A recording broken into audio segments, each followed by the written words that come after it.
जय भीम, जय संविधान।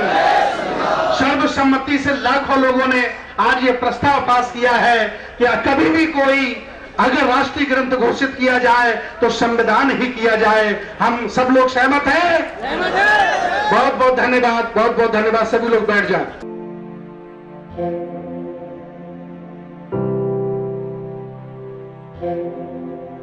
नमो बुद्धाय, जय भीम, जय संविधान, जय विज्ञान।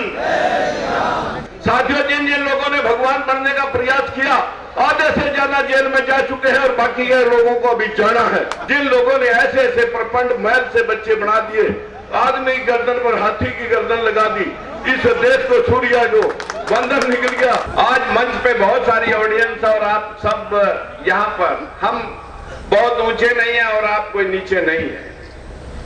मैं सबसे पहले आपको सलाम करता हूँ और दूसरी सलाम करता हूँ मंच पे इन सभी नेताओं को। लेकिन आज बाबा साहब के जिस स्वरूप को हम याद कर रहे हैं, उनका वंश आज यहाँ पर मौजूद है। आज भीमराव यशवंतराव अम्बेडकर मौके पर मौजूद है। पूरा जीवन बाबा साहब ने अपने सारे बच्चे गंवा दिए, बहुत मुश्किल एक बचा था, उनका अंश आज आपके बीच में बैठा है। उनके नाम की जरा एक ताली दें। आज भाई किसानों के लिए और हम मजदूरों के लिए हर रोज आपके बीच में वार्ता करते हैं। एक ताली आप भाई राकेश टिकैत जो काले कानूनों के खिलाफ 1 साल तक संघर्षरत रहे, एक ताली लगाएं। आज मंच में जो सारी ऑडियंस बैठी है, भक्ते साहब बैठे हैं, भाई सुमित रतन बैठे हैं, जिन्होंने आज का पंडाल सजाया है, उनके लिए भी एक कस के ताली लगाएं। मित्रों, हम कौन हैं? हम सब किसान और मजदूर हैं। क्या कहते हैं मजदूर को? हर आदमी की नाक सुकड़ जाती है जब किसी के घर में कोई मजदूर शिरकत करता है, जो इस देश का निर्माण करता है। और विशेषकर मैं अगर जाति की बात कहूं तो हमारे एससी भाइयों में बहुत सारी ऐसी जातियां हैं जो 24 घंटे अपना चूल्हा गर्म करने के लिए सारा दिन मेहनत करते हैं। कोई भीख मांगता हुआ, दान मांगता हुआ नहीं मिलेगा, काम करते हुए लोग मिलेंगे। उनसे हम नाक चढ़ाएं। और जो लोग इस देश को झूठ बोल करके, अंधविश्वास और पाखंड में झोंक करके इस देश का नाश करते हैं, साथियों उनको हम पटड़ी पे बैठा करके पैर धो करके लंगर जमाते हैं। बस यही देश की विडंबना है।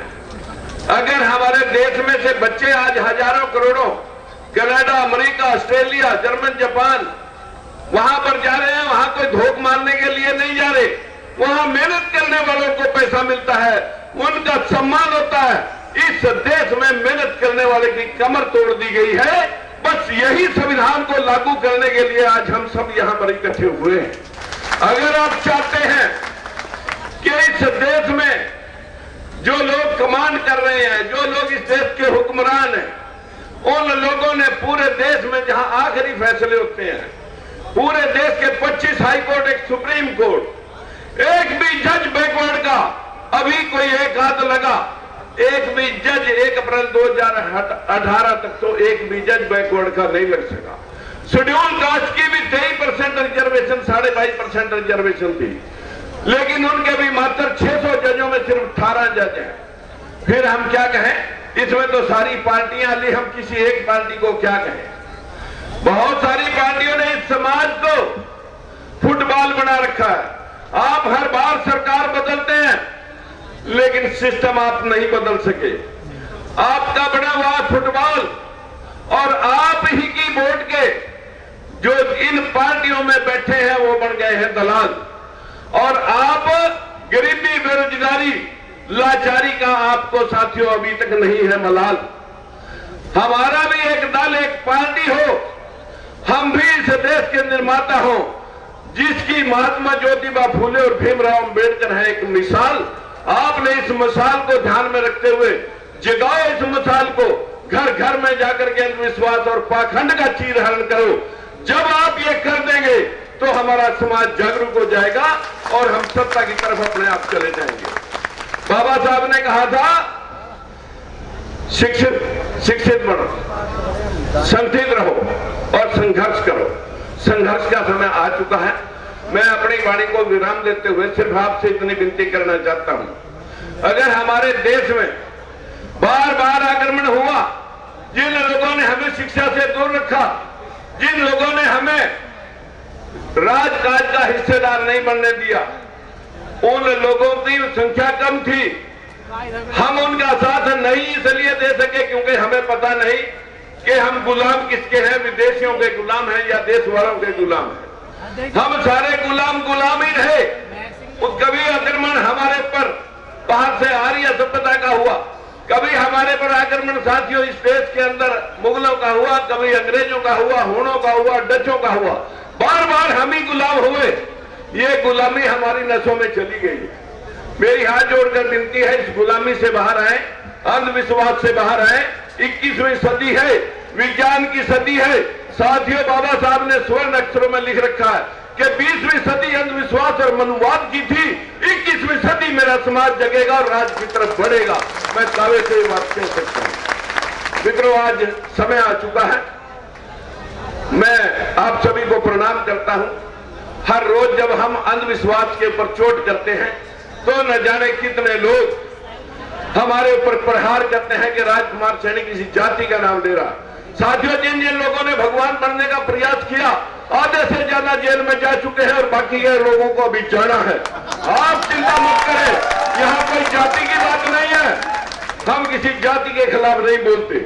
अंधविश्वास फैलाने वाले लोग जो इस देश को मानसिक गुलाम बना चुके हैं, जिन लोगों ने ऐसे ऐसे प्रपंड महल से बच्चे बना दिए, आदमी की गर्दन पर हाथी की गर्दन लगा दी, इस देश को सूर्या जो बंदर निकल गया, जो इस देश में ये चीज साबित करने वाले थे, कसम से मां कसम, ये देश आज भी वही खड़ा है।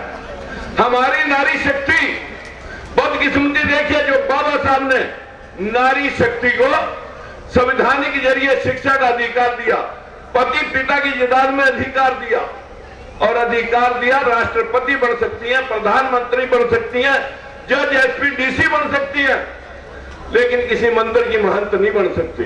फिर भी 50% जो आबादी हमारी नारी जाति की है, वो मंदिरों की गुलाम हुई पड़ी है। जो उसमें पढ़ाया जा रहा है, जो नारी को पढ़ा दिया गया, वो अपने बच्चे को उतना कायर और डरपोक बना रही है। हमें अपनी बहनों को, अपनी माताओं को, अपनी घरवालियों को भी समझाना पड़ेगा कि आप विज्ञान की तरफ बढ़ें और इस देश के संविधान को मानते हुए इसका हम निर्माण करना चाहते हैं। सबके अधिकार सबको मिले, सबको बराबरी हो। जहां जहां से दुनिया में बराबरी आई, उन्हीं देशों का विकास हुआ। आज जापान 100% बुद्धिस्ट कंट्री है मित्रों। आज विश्व की 70% टेक्नोलॉजी कल ने जापान किया है, जहां कोई देवी देवता नहीं है। मेरे भाइयों, बाबा साहब ने गौतम बौद्ध धर्म को अपनाया था। हम भी आज आपके सामने, वैसे तो मैं 1 साल पहले से बौद्धिस्ट हूं और आप सबसे भी अपील करता हूं कि आप भी बौद्धिस्ट बन जाइए और इस देश का निर्माण करिए। नमस्कार।